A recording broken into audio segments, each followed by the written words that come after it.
Hey, Julia, thanks so much for joining me. I'm so excited that you just took the time out of your schedule to kind of have this interview, this call with me. How you doing? I'm good, thanks. Thanks for having me on. I'm super excited to chat. Has been a while. Yeah, yeah, it has. And we've chatted from time to time. We're like online buddies a little bit, and I'm a big supporter of what you do. Like I love your personality, your vibe, like your work is like amazing. And you do like not just like one good piece of work or one good way or one good video where like, man, she seems so cool and awesome to be around. But just generally speaking, from everything I know about you, you just seem to be a really rad person. So I'm just really excited to get you on the Congratulations. show and talk about the creative wisdom, but more just like you bring tons of value to the industry, and I want to tap into where all that value came from. What inspires you? What encourages you? What are you excited about? I want to know all that stuff. But before we do that, give me like the 30-second Wikipedia bio of who Julia is. Wow, I'm like super blushing. So many nice things on this Friday. Thanks for giving me so many compliments. um, yeah, so my name is Julia Vaca, aka Masalska. I just recently changed my last name, so you can find me at Julia Masalska on Instagram. It's my old last name, and I didn't change it because I'm linked everywhere possible. It would just like literally break the whole internet if I would change it. Anyway, so yeah, I'm a designer focused on visual graphics and branding. And I currently work for Adobe designing learn content and creating visual graphic guidelines. So we're trying to streamline processes, of course, when designing content. So that's what I do, and it's really fun.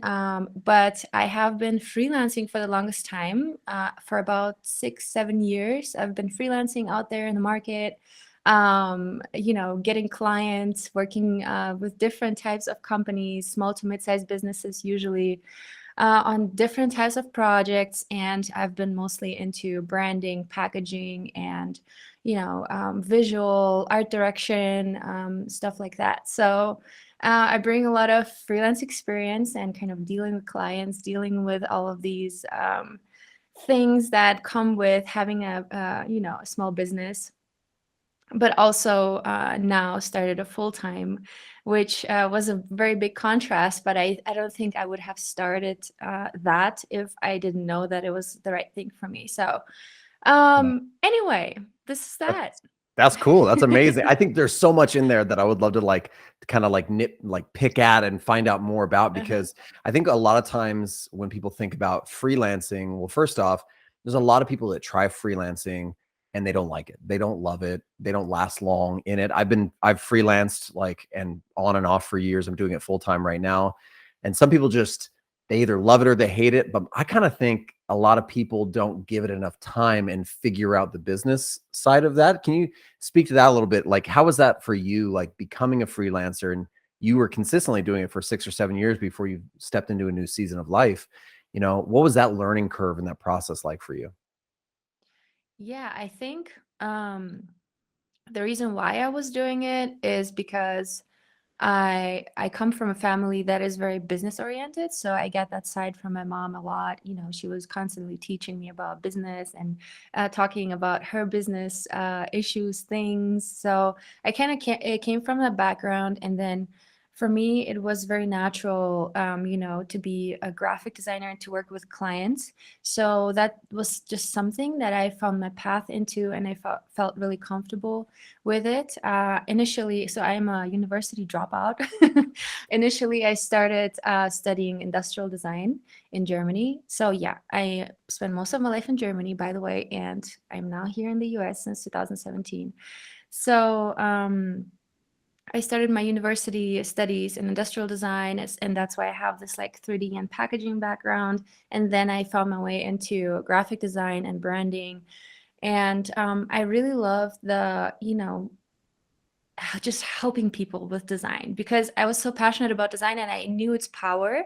So I was just so happy to show someone, what their business can do with a new brand identity, right? You can Right. completely, do some magic and suddenly they will have more sales or they would attract the right audience.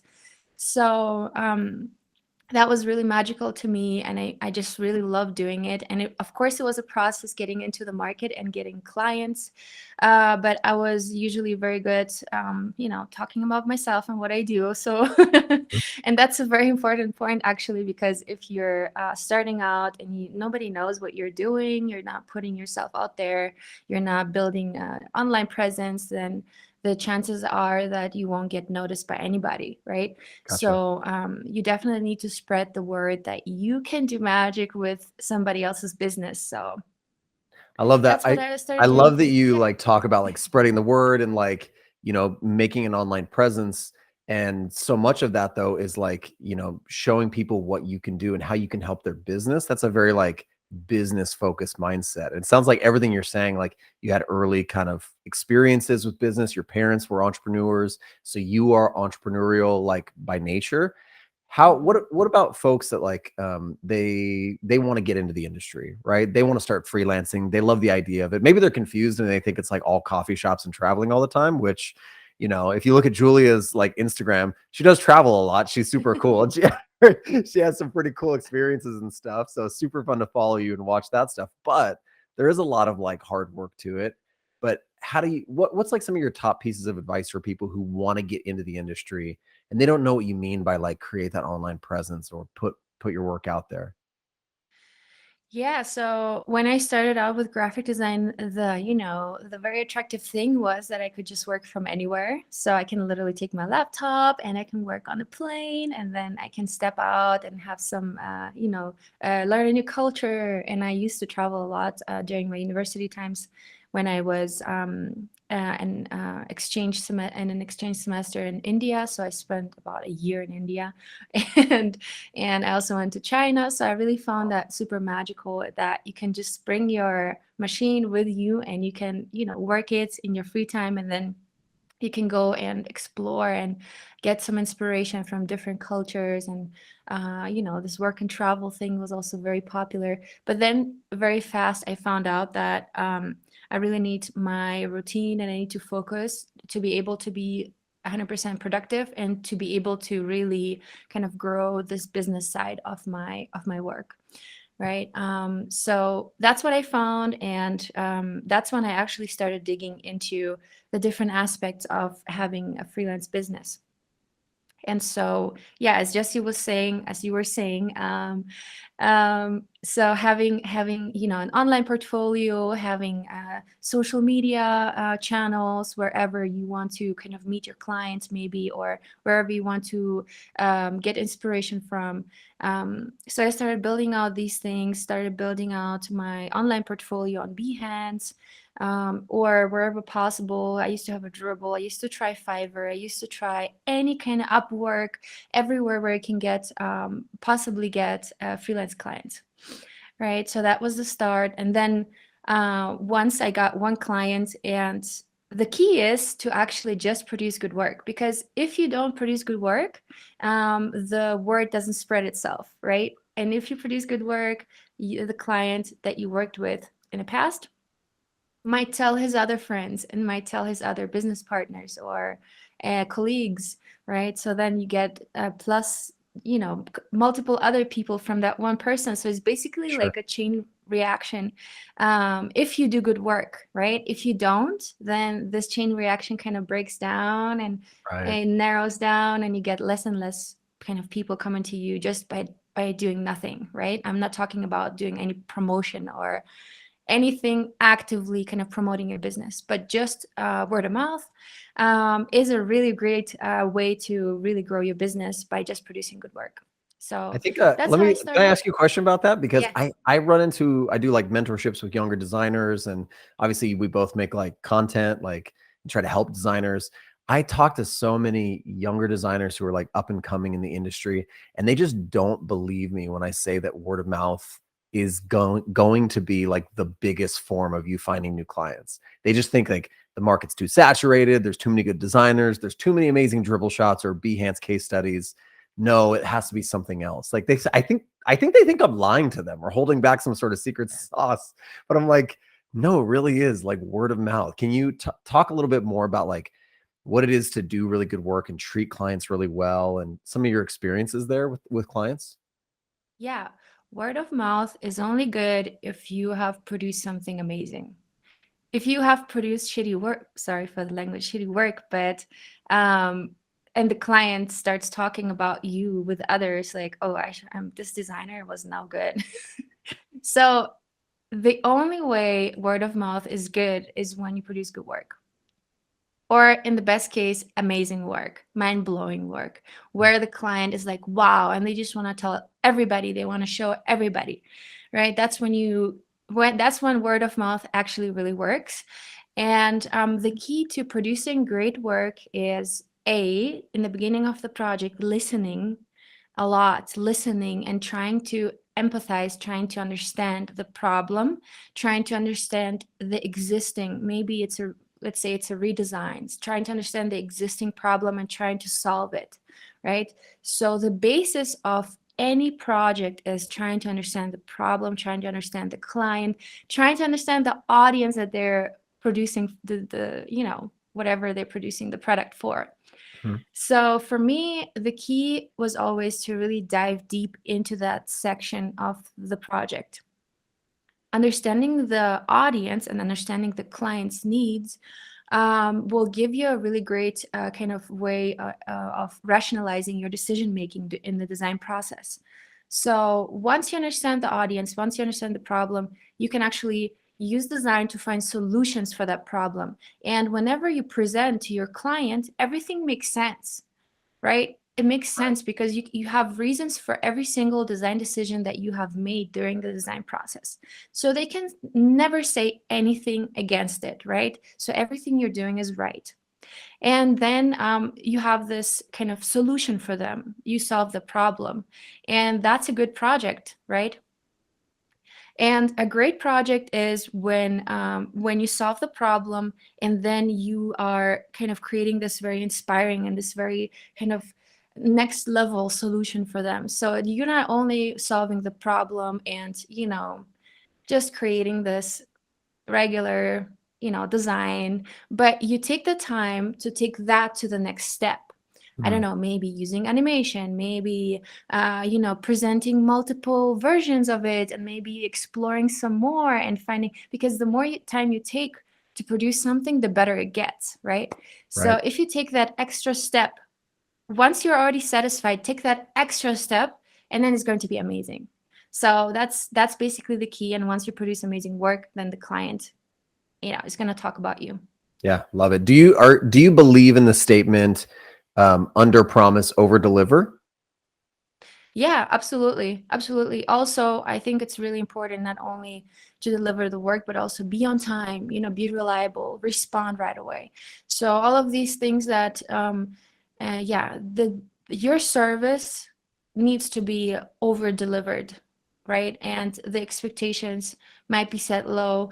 Um, it's not always necessary to set the bar low, because that might actually hinder you on getting the contract, Right. right? If you set the bar low, if you don't kind of sell yourself, if you just keeping a low expectation of them, it might not even get you that job. So I think it is important to convince someone to go for it, but then uh, you know don't don't set the timeline too short, or Right. make it realistic, for yourself to really be able to take that time and produce that work.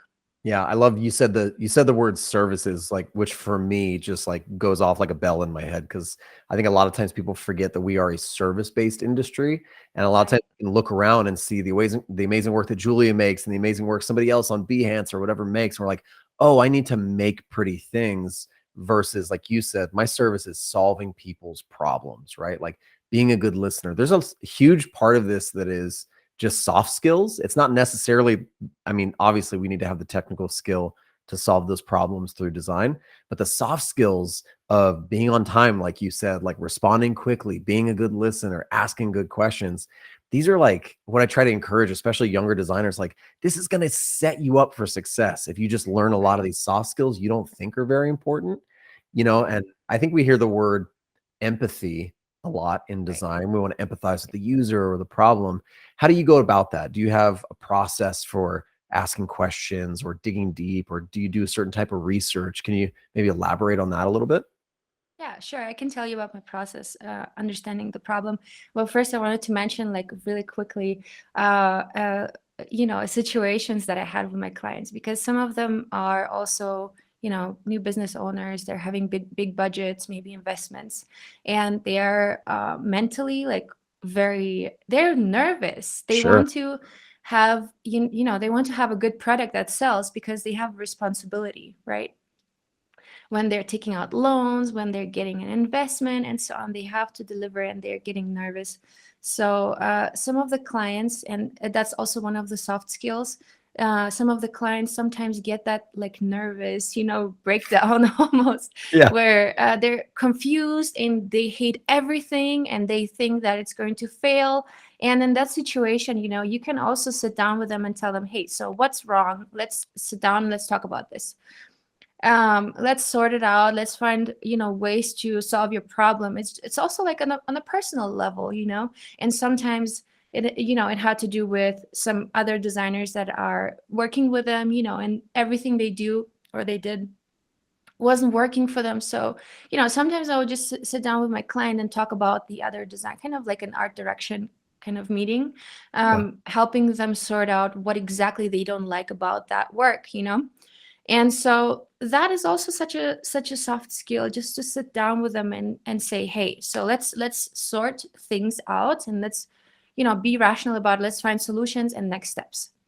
So that can also be really helpful. And then that's also building this kind of relationship. They start trusting you more with your Right. decisions because they see that you really care about what you're doing.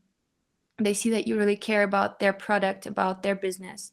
And that's also one of the, like, very, very important things that I found really helpful. Just really think about yourself as being as part of their team, right? Not seeing the client as an opponent, but more so as your team. You're working together towards a common goal, right? Right. It's just that you're going to be there for a limited time, maybe as a freelancer, while they're taking this whole journey. So yeah, that's one of the key things. Like, see the client as your team. It's good. And in terms of process, trying to understand, and I have like this, this very streamlined way of doing research. So whenever I would get a new client, I would have this presentation and these different questions that I would ask them. I call it the client questionnaire, and it's I think 9 or 10 questions, and it really digs deep into their audience, into what the problem, maybe if they have an existing design, what the problem with that design is, asking about some no-goes, asking about general kind of value of the business, just trying to understand the industry also, because every time I would get a new client, I would probably deal with a different type of audience, different type of, product, and I would have to do my Right. research to understand everything, in order to be able to really provide a solution that works for that specific audience or that specific product or that specific industry. So yeah, I do have a very streamlined process, as I said, and I do adjust the questions depending on the client. Some of them, they are branding clients or were branding clients. Some of them also needed packaging. So depending on that, I would kind of modify this presentation and go with them over that. In general, what I would do is I would get in touch with the client and I would set a one-on-one meeting up even before we put together a contract. In that meeting, I would just try to kind of determine a common basis. Basically, can we work together and how can I help you? Right. And then once the contract is kind of signed and we're ready to work, then I'm doing this questionnaire meeting where I'm doing the research part and talking them through the next steps, kind of making them feel comfortable and explaining them the process, me kind of bringing them into that kind of flow, taking them into my river, basically. Yeah. And yeah, important thing there is to really kind of give them confidence and give them comfort by having a clear timeline, by showing them the next steps, by always informing them what you're working on and what's the next step, what is needed for the next step to be successful. So yeah, Yeah. that's basically that. And then we just dive into the design process. Love it. I mean, besides creativity, like some of the other things I heard you say, which I think is super important, so pivotal, is clarity and communication. And then even, I don't want to call it control, but I think leadership. Like I think Right. you are demonstrating some really great leadership like skills and abilities, which Right. is being a good listener. Like being the best leader, I think is about, or being a great leader is about being a good listener, being like helping the team, serving the people on the team, right? A lot of Right. times people think it's the person who just comes in and has all the ideas. But I think kind of what you're saying and what I'm hearing is a great leader listens to ideas, listens to problems, and then helps facilitate solutions. And so I just like, man, what I think people should really like, you should write a leadership book because you're just like, I feel like you're blowing my mind right now on how clear and concise and comfortable you are in coming in. It's almost like coming into a new crew of a ship and going, okay, there's some holes on this ship. And what do you guys think? How should we go about it? All right, let's steer it. Let's do this thing. Yeah. That's just like a good feeling for clients. I know I've dealt with a lot of clients that are stressed out. They've been emotionally wounded from past like designers or designs. Hmm. And we have to kind of come in and educate and listen Hmm. and, just kind of not pick up the pieces, but be dependable for them, that person that they Right. need at that time. That can be And hard then for once some they people. Right. And then once they start relying on you because they know what's going on, they know that you know what's going on and you're taking that, that kind of load of them, Mhm. they also give you more trust. And that also makes it easier during the design process because they know that you truly care and they know that you truly explored all the options and weighed out all the options before making that decision. So once you establish this trust in the beginning and this, yeah, as you say, leadership, I guess you're taking over the load, then Mhm. they let you carry it up until the end. They give you that kind of freedom. And that's where great designs come from because usually, clients don't, if they're not designers, they don't really, you know about design much. So sometimes a design influenced by too many parties can be, can come out not so great Sure. as a solid concept as it was in the beginning before it got kind of influenced by all the other opinions.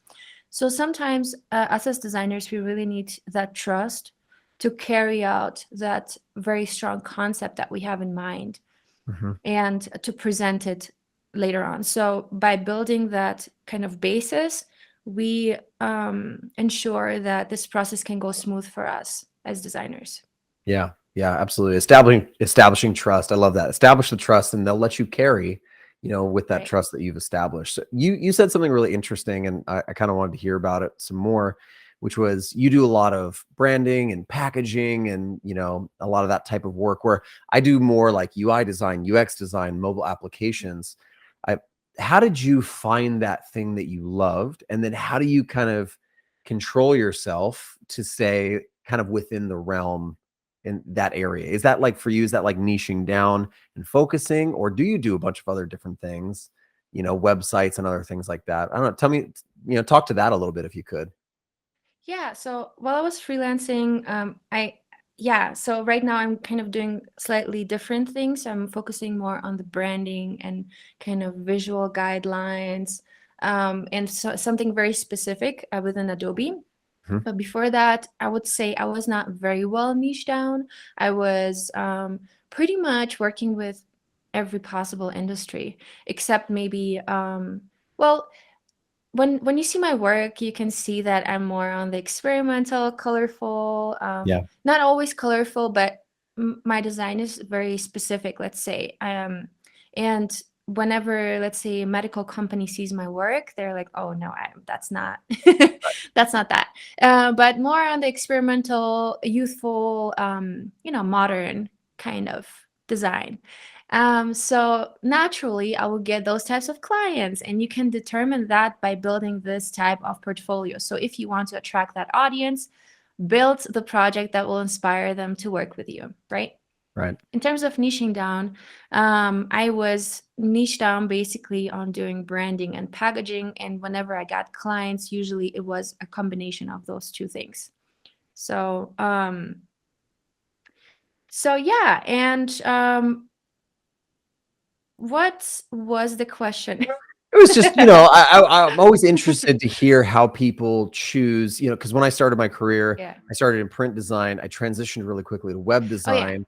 And then Yeah. when I transitioned even further, like Got I it. want to do like more like UI design. And then I really fell in love with the realm. I was even doing like, I do front end development, but I haven't coded a website in like four Yeah. years Got it. because my love and my passion now is really like software, mobile, like applications and web applications. I'm like, I Yeah. don't need to code that. I find talented teams to do that. So I kind Yeah. of went from Right. being a jack of all trades to kind of starting to niche down a Yeah. little bit more. And I'm just Yeah. always interested in other people's perspective of that and how they do Right. it. I remember now what I wanted to mention, and that was how I kind of found that passion to go into that branding and packaging industry.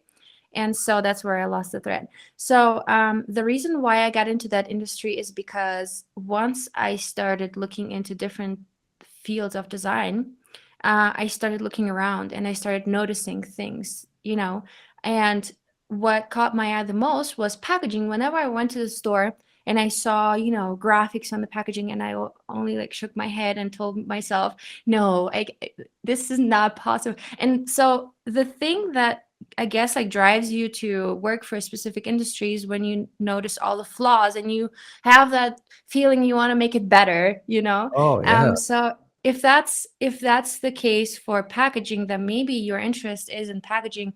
Or if that's the case for UI UX design, maybe that's your passion, right? You're passionate about something, and that's not always positive. Sometimes it's also negative. That's So you're so going, let's say, and interesting. just noticing all the bad designs around you. I love it. It's so interesting, like to think about, like, yeah, passion goes both ways, right? Like you could Right. have this passion, like this love, this joy for something, but you could also recognize it through like righteous indignation. Like I'm angry that this looks so bad or doesn't work the way Exactly. that I think it should. If it That's makes you also a form of angry, passion. you probably are going to be really good at improving it because you would know what to improve. So, yeah, I guess that's just a very simple way of putting it. Just whatever kind of pisses you off in your environment and you want to fix it, yeah, work on that. I And love that's that. why. That's amazing. That's so simple. I think a lot of people, especially like I feel like I tend to like speak a lot to people coming into the industry because the Mhm. reason I started my YouTube channel is because I started reading like Photoshop blogs like 15 years ago and like figuring out how to use the tool and what to do. And it was like I just needed somebody to show me and teach me like certain aspects, whether it's freelancing or business or design. But I've never heard somebody say, maybe if you're pissed off about how bad it is, maybe you love it. Maybe you maybe you would really Maybe you like should make it fixing it. better. Yeah, maybe you would love to make it better. That's great. I think a lot of people Yeah, are going to get a lot of some people value get out of that. upset. They go along the street and they see homeless people and they get upset about that. So maybe they become a social worker, to fix that problem. And yeah, and I guess, or people who like constantly see bad fashion, maybe they're a fashion designer. Maybe they're supposed to, because they have a specific opinion about something, right? Right. And once you have that opinion, I guess you can also have a style and have your own way of interpreting that specific problem, or the Right. solution for that problem. Yeah. No, that's amazing. I love that. Okay, I have like a few more questions because I know you're a busy person. I could stay here and chat with you like all day. This is awesome. But I was hearing you talk about like your style, right? And a lot of times I talk with people about their design eye or their style. How did you get a style? How did you cultivate that style? And then how did you improve your design eye to make that style as at the best that it possibly could be? So I kind of like dug myself a hole there because I don't agree with having a style as a branding designer. Sure. Because whenever a client comes to me, I need to develop something completely unique and completely new. So if I were to apply the same style to everybody, and which would be, let's say, my style, I would apply to every one of my clients, and all of their projects, all of their products will look the same, right? So Sure. in a way, as a designer, I need to empathize and I need to understand the problem, and I need to find a different solution for every different need, right? But in terms of style, I guess, when you think about specific types of design, and you might get passionate more about a specific direction than others. Right. So that direction might be your style. So it's more like it's not the way you express yourself, but what you like, right? And what you find, what you can kind of what you're able to improve the most. Right. That specific direction that you're really passionate about, and you feel like you can improve that the most. So I guess, yeah, it's very controversial because for myself, for my personal brand, I do have a style that I always reuse, like same colors, same fonts, and Sure. to keep that consistent, right? So that's my style, that's my identity. But for my clients, I need to develop different styles. So I need to go away from my style and leave that on the side, Yeah. kind of leave myself behind and be them, right? Right. So it's kind of like, you have to be able to develop a different personality for branding, because a brand is a mood, right? It's like this whole like bubble Hmm. that you're in, where whether it's the UI UX part, whether it's the packaging, whether it's, I don't know, every aspect of it is a mood, is and the brand identity is what creates this mood basically, right? So it creates this like the specific color tones, the specific fonts, and everything's kind of living within that realm of the specific kind of mood that you create. Right. So yeah, I do think that you need to get away from your own personal style and from your identity to be able to create other identities, to create other bubbles, and to really feel them, and to fill them out with all of the necessary with all the necessary aspects of that identity. Yeah, Yeah. I struggled that like with that when I started designing. I had no experience, and it was my wife who like handed me a laptop and showed me everything she knew about, like, at that time it was like Photoshop 7, and it was a bootleg version of it at that. And she was like, "Here, I'll show you some stuff.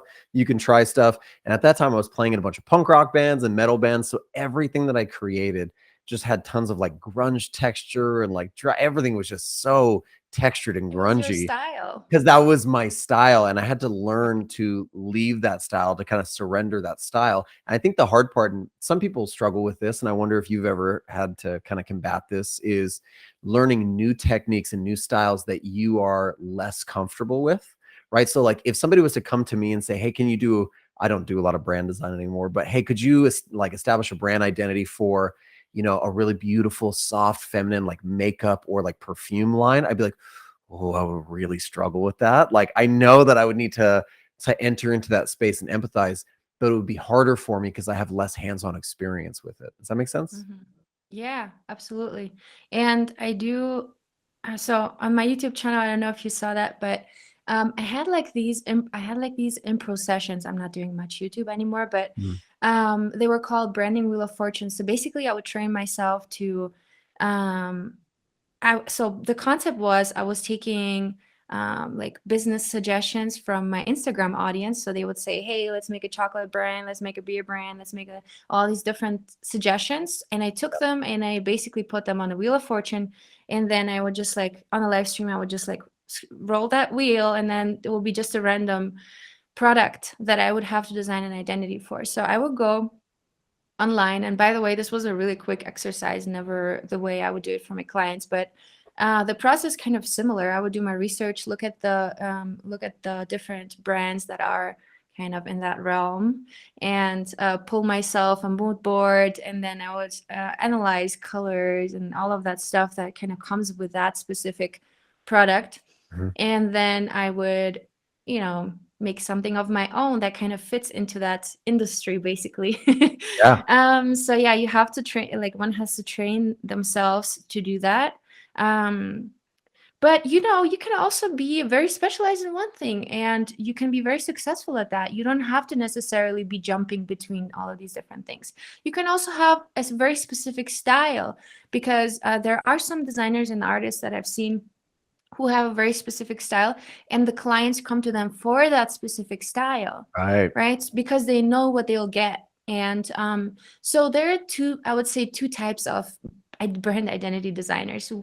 The ones, or designers, the ones that have their specific style that they apply to everything they make, and the ones that really kind of, that would say, I would say was more like on a commercial business like level. And yeah, and the ones that um apply their style to everything they make is more on the kind of collab level, I would say. Mhm. Yeah. So I see a lot of these designers, I don't know, making like merch kits or something like that for different brands, and the brands basically want to have their identity in that product, if that makes sense. Yeah. So let's say it's like a Nike artist feature, and so that's how those artists and designers work. They sell their style. Hmm. But if you want to be a branding designer who develops a style for every single client, that's a different thing. So I would say one has to weigh out these options. If you have this very strong style that you just like, if you look around and everything looks like you've designed it and everything looks like it belongs together, then you are that person who has their style and they just want to put it out everywhere, Yeah. right?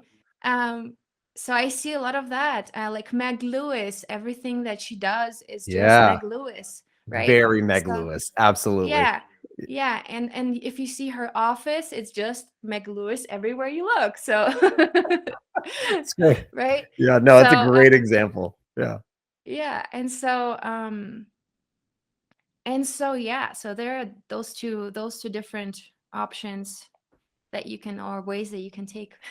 Great. Yeah, I love it. There's something out there for everybody, right? Like if you are creative, Right. you're a problem solver, like there's a way and a space and a path for you to like in a service-based industry to satisfy that crave to solve problems and to be creative while you do it. I think there's a way for everybody, right? There's no one way. There's so many different ways. I have two more questions and I'll let you go, I promise.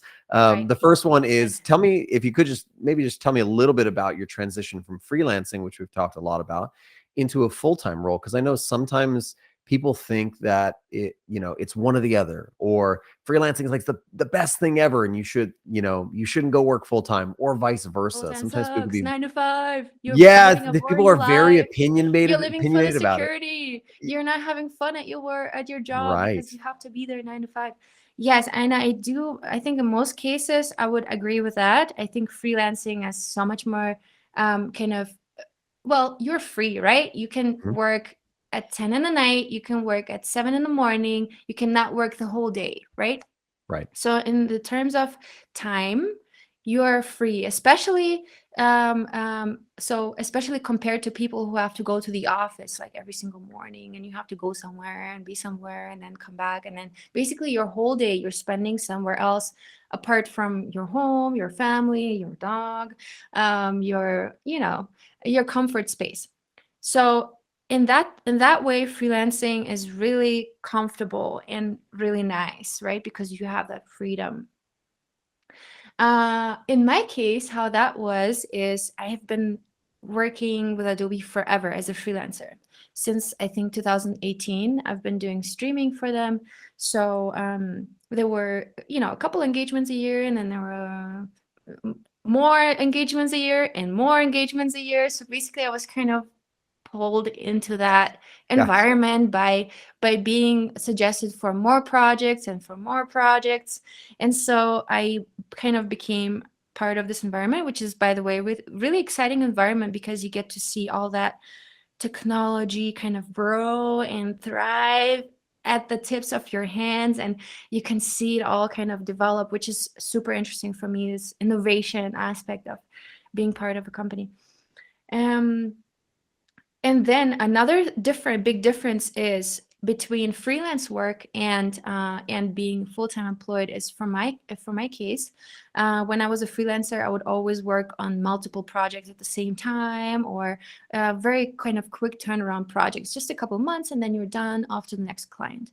right? And this journey kind of repeats itself over and over. Versus now I'm working on this one big thing, right? And it's gonna take a year maybe before I kind of really kind of produce a project, and then my next project is still going to have to do with that. So Right. it's more like a long-term project work, uh, which I really find enjoyable because I like what I do. Right now, Right. if you are semi enjoying what you're doing at your full-time job, then you're semi satisfied for a long period of time, and that can make you really frustrated, and that can make you question, hey, you know what, is this really the thing for me? I want to try something new. This is getting boring. I'm not growing as a designer. I'm always doing the same thing. I see all these other amazing designers on Instagram, and they're all growing. They're all kind of having these amazing projects in their portfolio, and I'm just working on this boring thing with this boring company. So then you might have to rethink, whether you want to become a freelancer, or maybe you want to just change a company and find a company that helps you grow as a designer and grow your skills, allow you to switch the different perspectives and go work on projects that you enjoy working on. And so the only reason why I'm able to do this full-time position with Adobe is because I really truly love what I do. And so the learn aspect that I'm having part of my everyday work is really inspiring and has been inspiring for me for years. So I love teaching design, and I am basically developing content, visual content to teach design. So how can I not love it, and Right. my team is amazing.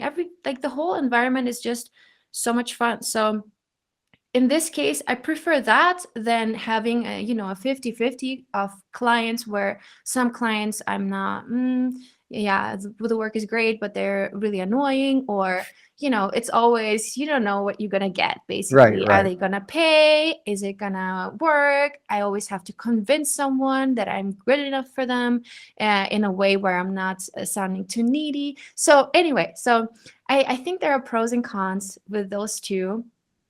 But in my case, I would only go to this full time, or I went to this full time just because I really like what I do.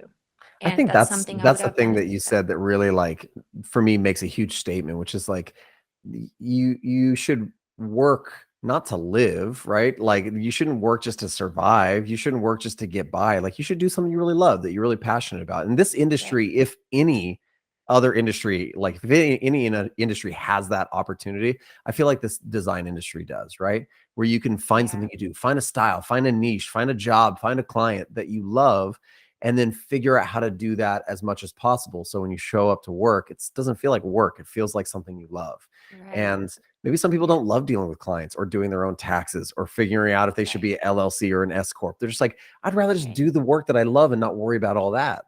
Or maybe other people want other types of like things for their life. So I Yeah. appreciate your insights to both of them, because I feel like so often I hear people who are polarized on opposite ends of the Mm-hmm. spectrum going, this is the thing, this is the thing. And I'm like, Yeah. how about do what you love? Like, how about everybody Right. do what they vibe well with, you know? Yeah. Yeah, and I see, as a freelancer, you do have a lot more freedom, of course. You can make so much more money if you wanted to, if you only put the effort. Versus in a full-time position, you might be stuck on a salary for a long period of time, so it's more limited. Um, but also you can make less, than when You you're have the working a freedom to full-time fail position. too, which is great when you're a Right. freelancer. Yeah. Yeah. Yeah, it's a Um, lot of responsibility to which you should also have as a good employee. You should have a feeling of responsibility for what you're doing, of course. But there, the responsibility is basically if whether you survive as a designer or not. It's very crucial to be responsible um, as a freelancer, versus some employees might, just like lay back for a little bit and right. nothing was going to happen to them. So it's those different factors that one has to weigh out for themselves, and decide. Yeah. Last question I have for you, Julie, before you go, is if you had to Yeah. start a creative career right now from scratch, like you just entered the industry, what few things would you start doing? And therefore, what would you encourage other people to do if they're entering? Do anything futuristic. Anything futuristic. So yeah, so 3D animation, anything that most people can do. That's good. Yeah, find the things that other people can't do or hard to find to be done well, Hard and to maybe find find those things. things that are new technologies, AI involvement in your design, maybe. Um, New ways of optimizing things. There are new, so just I would say basically just any new technology that's out there. And I do see, 3D and 3D animation and just animation in general. That being less of a thing people can do because anybody can do a static design, right? Right. But not everybody can go that next level, and maybe AR and maybe VR and maybe creating apps for Oculus for the 3D environment. So yeah, I would say that's where you probably would have a lot of desirability as a designer because not everybody can do that. Gotcha. Thank you. I appreciate that. Thank you, Julia, for taking the time. Before you go, where can people find you online? I know I would I would encourage people to go follow you on Behance, and you even have a place where people can join like a community and support you there. But is there other places online as well that they should find you? Yeah, so Behance is actually not my main thing. I would say it's more like a portfolio site. I do have, I would say Instagram is where I'm active the most. It's Julia Masalska on Instagram. You can come follow me. You can come ask questions if you have any after this. I'm always happy to support, share whatever information I have. Yeah, so I'm really passionate about helping other freelancers, just as you are, and other kind of people who are getting into the career. And because we both were there, and we kind of found our way through. And it's a hard path, and it's easier if somebody can give you some advice and kind of spare you that experience. So yeah, definitely Instagram. Yeah, probably the best place. And there I post everything I do anyway on my stories. So from there you'll find everything else. Awesome. Amazing. All right, Julia. Well, thanks so much for your time today. We'll talk to you soon.